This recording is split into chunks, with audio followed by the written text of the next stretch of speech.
there doesn't seem to be much that takes place on Wednesday of Holy Week.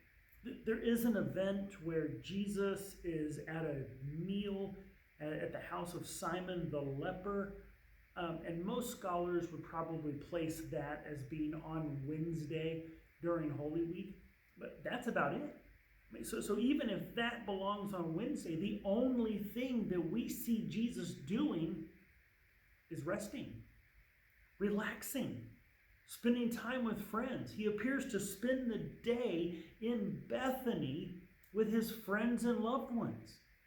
And that's not surprising, because getting proper rest actually seems to be a pretty important priority of Jesus. Right? We often see him taking time to get away from the crowds, to go unplug, to rest, to pray, to get some peace, and even get some sleep.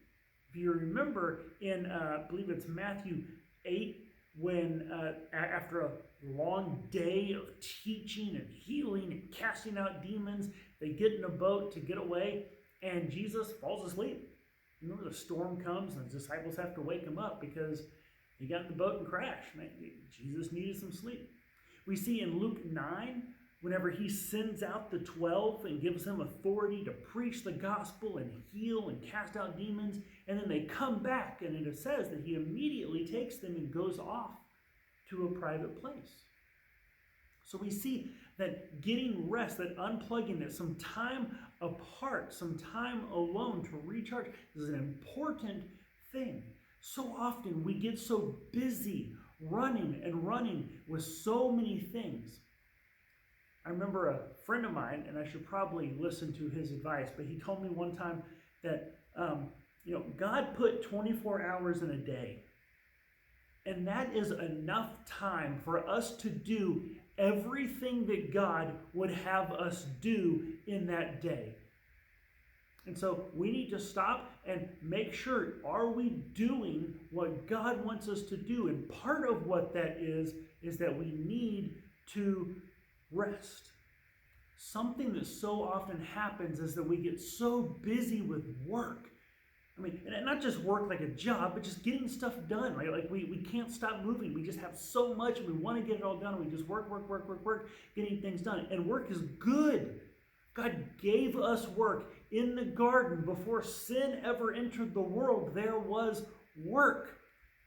But even though work is a good thing, it should not be the main thing, and especially not the only thing. We need to also take the time to enjoy the other gifts of life that God has given us. As a wise philosopher once said, life moves pretty fast. If you don't slow down and look around every now and then, you just might miss it. And when we don't get the rest we need, we don't function right. God did not design us to run on full throttle all the time, right? Whenever you don't get the physical, the mental, the spiritual rest that you need, you get impatient, you get cranky, you get short-tempered, right? We don't think straight whenever we're tired, so we need the rest. And we see Jesus modeling what that looks like.